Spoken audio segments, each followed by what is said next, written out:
தமிழக வெற்றிக் கழக தலைவரும் தமிழ்நாட்டின் நிரந்தர முதல்வருமான அண்ணன் சி ஜோசப் விஜய் அவர்களுக்கு வணக்கம். நான் உங்கள் ஜேஜி ரிஷி இந்த தொழிலிருந்து. ஆனால் போன வாரத்தில் ஒரு ரெக்வெஸ்ட் வச்சுருந்தேன் உங்ககிட்ட.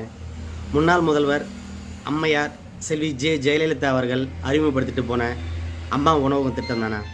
அந்த திட்டத்தை உருவாக்கணும்னா நிறைய ஏழை எளிய மக்கள் பலன் அடைவார்கள் என்று நான் உங்ககிட்ட கோரிக்கை வச்சுருந்தேன்னா ரொம்ப சந்தோஷம்னா அது இந்த வாரத்தில் ரீக்ரியேட் பண்ணி நடைமுறைக்கு வருதுன்னு சொல்லிட்டு ஆர்டர் போட்டிருக்கீங்கன்னா ரொம்ப சந்தோஷமாக இருக்குதுண்ணா. அது நான் ஃபேஸ்புக், இன்ஸ்டா அதை போல் நான் வீடியோஸ் போட்டு நீங்கள் பார்த்ததால் சொல்லியிருக்கீங்களா, இல்லை ஏற்கனவே உங்களுக்கு ஐடியா இருந்துச்சா, இல்லை என்னை போல் யாராவது உங்களுக்கு சொன்னாங்களா சொல்லிட்டு தெரியலண்ணா. எது எப்படியானோ யார் சொன்னாங்களோ ஒரு நல்ல திட்டத்தை நம்மளுடைய ஆட்சியில் கொண்டு வந்தால் ரொம்ப சந்தோஷமாக இருக்குண்ணா. நீங்கள் போட்டிருக்க ஆர்டர் ரொம்ப சந்தோஷமாக இருக்குதுண்ணா. அதுபோல் ஏழை எளிய மக்கள் பலனடைகிற திட்டத்தை கண்டிப்பாக நடைமுறைக்கு கொண்டு வாங்க, மக்கள் சந்தோஷமாக ஏற்றுக்குவாங்கன்னா.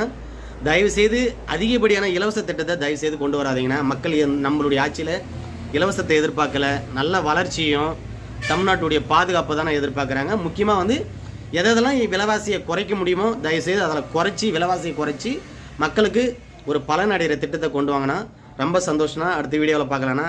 ரொம்ப தேங்க்ஸ்ண்ணா.